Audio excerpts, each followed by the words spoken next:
নমস্কাৰ টাইমেটলৈ স্বাগতম জনাইছো মই হিমাক্ষী লৈ আহিছো মুছলমান সকলৰ বাবে ডাঙৰ খবৰ মুছলমান বিবাহ সন্দৰ্ভত মুখ্যমন্ত্ৰী ডক্টৰ হিমন্ত বিশ্ব শৰ্মাৰ বিশেষ ঘোষণা কৰিছে আৰু এতিয়াৰ পৰা মুছলমান বিবাহত নাথাকিব কাজিৰ ব্যৱস্থা কাজিয়ে এতিয়াৰ পৰা বিবাহ বিচ্ছেদ কৰিব নোৱাৰিব বা বিবাহ কৰাবও নোৱাৰিব কাজিয়ে তাৰ বাবে থাকিব উপপঞ্জীয়কৰ দ্বাৰাহে পঞ্জীয়ন কৰিব পাৰিব কাজিয়ে বিবাহ পঞ্জীয়ন এতিয়াৰ পৰা মুছলমানৰ কৰিব নোৱাৰিব ইয়াৰ উপৰি 18 বছৰ বা 18 বছৰৰ তলৰ যুৱতীৰ বাবে নতুন নিয়ম আহিছে যুৱতীসকলৰ পঞ্জীয়ন কৰিব নোৱাৰিব মুছলমান বিবাহ সন্দৰ্ভত কেইবাটাও নতুন নিয়ম আহিছে কি নিয়ম আহিছে সবিশেষ তথ্য দিয়াৰ চেষ্টা কৰিছো আৰু মুখ্যমন্ত্ৰী গৰাকীয়ে মন্তব্য কৰিছে মুছলমান বিবাহ সন্দৰ্ভত কি মন্তব্য আছে মন্তব্যৰ আগতে তথ্য দিয়াৰ চেষ্টা কৰিছো বিবাহ বন্ধন বা বিবাহ বিচ্ছেদৰ প্ৰয়োজন নাই কাজিৰ এতিয়াৰ পৰা মুছলমান বিবাহত আৰু প্ৰয়োজন নাই বুলি উল্লেখ কৰিছে মুছলমান বিবাহ আৰু কাজিৰ বেপাৰ বন্ধ কৰিবলৈ ডাঙৰ প্ৰস্তাৱ গ্ৰহণ কৰিছে অসম চৰকাৰে বাল্য বিবাহ বন্ধ কৰিবলৈ অসম চৰকাৰে ললে ডাঙৰ পদক্ষেপ গ্ৰহণ কৰিছে এতিয়াৰ পৰা চৰকাৰীভাৱে পঞ্জীয়ন কৰিব লাগিব এতিয়াৰ পৰা কাজিয়ে কোনো বিবাহ পঞ্জীয়ন কৰিব নোৱাৰিব কেৱল চৰকাৰীভাৱেহে পঞ্জীয়ন কৰিব লাগিব মুছলমান বিবাহ আৰু বিবাহ বিচ্ছেদ কৰা কাজিৰ কোনো প্ৰয়োজন নাই আৰু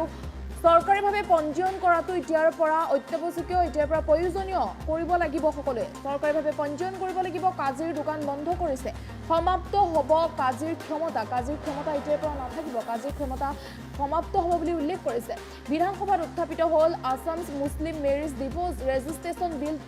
2024 আৰু মুছলমানসকলৰ বিবাহ সন্দৰ্ভত অসম চৰকাৰে বৃহৎ পদক্ষেপ গ্ৰহণ কৰিছে 18 বছৰৰ তলৰ কিশোৰীক নোৱাৰিব এতিয়াৰ পৰা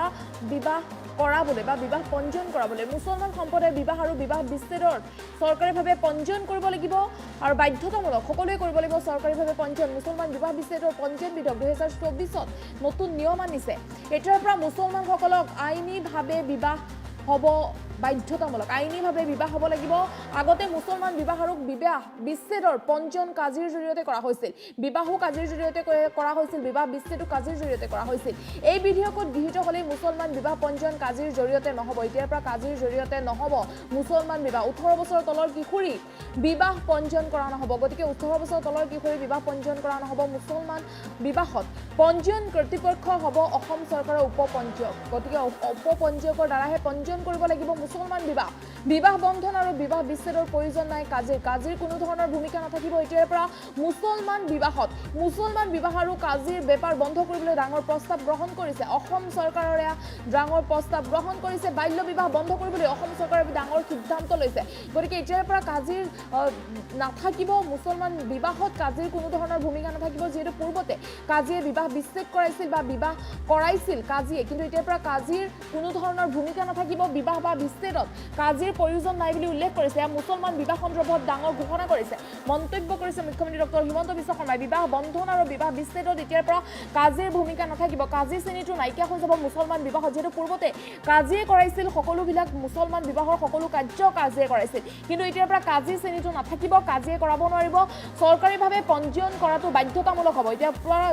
চৰকাৰীভাৱে সকলো মুছলমানে পঞ্জীয়ন কৰাব লাগিব আৰু 18 বছৰ তলৰ কিশোৰীক কিন্তু পঞ্জীয়ন কৰাব নোৱাৰিব বা বিবাহ কৰাব নোৱাৰিব 18 বছৰ তলৰ কিশোৰীকো নোৱাৰিব 18 বছৰৰ কিশোৰীকো পঞ্জীয়ন কৰাব নোৱাৰিব বা বিবাহ কৰাব নোৱাৰিব এয়া মুছলমান বিবাহ সন্দৰ্ভত ডাঙৰ সিদ্ধান্ত লোৱা হৈছে বা নতুন নিয়ম আহি পৰিছে মুছলমান বিবাহ সন্দৰ্ভত গতিকে আপুনি যদি মুছলমান হয় বা আপুনি বিবাহ কৰাবলৈ ওলাইছে তেন্তে আপুনি এই নিয়ম কানুনবোৰ জানি লওক কিয়নো কাজিৰ শ্ৰেণী নাথাকিব এতিয়াৰ পৰা মুছলমান বিবাহত কাজিৰ কোনো ধৰণৰ ভূমিকা নাথাকিব বুলি মুখ্যমন্ত্ৰী ডক্টৰ হিমন্ত বিশ্ব শৰ্মাই উল্লেখ কৰিছে বিধানসভাতো উত্থাপিত হৈছে এই বিলখন বিধানসভাত উত্থাপিত কৰা হৈছে মুছলমানসকলৰ বিবাহ সন্দৰ্ভত অসম চৰকাৰে বৃহৎ পদক্ষেপ গ্ৰহণ কৰিছে আৰু বাল্য বিবাহ ৰোধ কৰিবৰ বাবে এই পদক্ষেপ গ্ৰহণ কৰিছে বুলি উল্লেখ কৰিছে মুছলমান সম্প্ৰদায়ৰ যেতিয়াৰ পৰা বিবাহ হ'লে পঞ্জীয়ন কৰাব লাগিব চৰকাৰীভাৱে পঞ্জীয়ন কৰাব লাগিব 2024ত অনুমোদন দিয়া হৈছে কেবিনেটত আৰু এতিয়াৰ পৰা মুছলমানসকলক আইনীভাৱে বিবাহ হ'ব লাগিব যিহেতু পূৰ্বতে আইনীভাৱে বিবাহ পাশত আবদ্ধ হোৱা নাছিল কেৱল কাজিয়েহে বিবাহ সম্পন্ন কৰাইছিল কিন্তু এতিয়াৰ পৰা আইনীভাৱে কৰাব লাগিব চৰকাৰীভাৱে পঞ্জীয়ন হ'ব লাগিব পঞ্জীয়ন এতিয়াৰ পৰা উপপঞ্জীয়কহে কৰিব আৰু 18 বছৰৰ তলৰ কিশোৰী বিবাহ কৰাব নোৱাৰিব আৰু এই প্ৰসংগত মুখ্যমন্ত্ৰী ডক্টৰ হিমন্ত বিশ্ব শৰ্মাৰ মন্তব্য আগবঢ়াইছো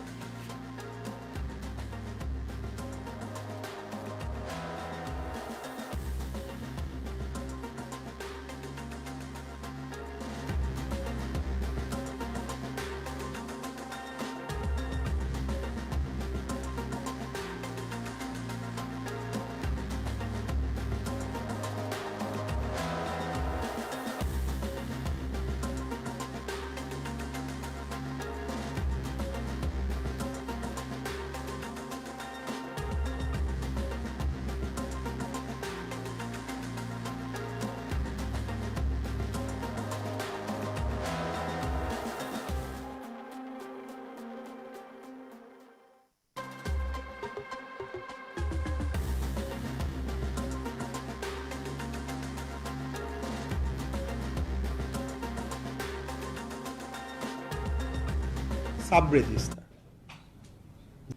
Instead of Kaji, it will be the sub-register. যে কাজিয়ে বিয়া ৰেজিষ্টাৰ নকৰে, it will be registered by the sub-register. আমাৰ যেটা সৰকাৰি বিষয়াই এই বিয়াখন ৰেজিষ্টাৰ কৰিব। কিন্তু বিয়া সম্পন্ন কৰাৰ যেটো অধিকাৰ সকলো ধৰ্মৰে আছে, বিয়া যেনেকৈ হিন্দুত বামুণে বিয়া পাতে, শংকৰ সংঘত তেওঁলোকৰ নিয়মত বিয়া হয়, ইছলামৰো বিয়া পতাৰ যেটো বিধিটোত এই আইনখনত কোনো নতুন ব্যৱস্থা আনা নাই, যেটো যি ধৰণে ইছলাম লোকসকলে নিজৰ বিবাহ সম্পন্ন কৰে ইমামসকলৰ উপস্থিতিত বা যি ধৰণে কৰে তেনেকৈ কৰিব। Only restriction is on registration. আগত ৰেজিষ্ট্ৰেশ্যনটো কাজিয়ে কৰিছিল, এতিয়া ৰেজিষ্ট্ৰেশ্যনটো সাব ৰেজিষ্টাৰে কৰিব। আৰু আগতে মাইনৰৰো বিয়া ৰেজিষ্টাৰ হৈছিল, এতিয়া মাইনৰ ছোৱালীৰ বিয়া ৰেজিষ্টাৰ হ'ব নোৱাৰে। গতিকে এই এটা আমাৰ ইম্পৰ্টেণ্ট সিদ্ধান্ত এটা আজি অনা হৈছে। ইনষ্টেড অফ কাজি, it will be the sub registrar. যে কাজিয়ে বিয়া ৰেজিষ্টাৰ নকৰে, it will be registered by the sub registrar. আমাৰ যেটা সৰকাৰি বিষয়াই এই বিয়াখন ৰেজিষ্টাৰ কৰিব। কিন্তু বিয়া সম্পন্ন কৰাৰ যেটো অধিকাৰ সকলো ধৰ্মৰে আছে, বিয়া যেনেকৈ হিন্দুত বামুণে বিয়া পাতে, শংকৰ সংঘত তেওঁলোকৰ নিয়মত বিয়া হয়, ইছলামৰো বিয়া পতাৰ যেটো বিধিটোত এই আইনখনত কোনো নতুন ব্যৱস্থা আনা নাই, যেটো যি ধৰণে ইছলাম লোকসকলে নিজৰ বিবাহ সম্পন্ন কৰে ইমামসকলৰ উপস্থিতিত বা যি ধৰণে কৰে তেনেকৈ কৰিব। Only restriction is on registration. আগত ৰেজিষ্ট্ৰেশ্যনটো কাজিয়ে কৰিছিল, এতিয়া ৰেজিষ্ট্ৰেশ্যনটো সাব ৰেজিষ্টাৰে কৰিব। আৰু আগতে মাইনৰৰো বিয়া ৰেজিষ্টাৰ হৈছিল, এতিয়া মাইনৰ ছোৱালীৰ বিয়া ৰেজিষ্টাৰ হ'ব নোৱাৰে। গতিকে এই এটা আমাৰ ইম্পৰ্টেণ্ট সিদ্ধান্ত এটা আজি অনা হৈছে।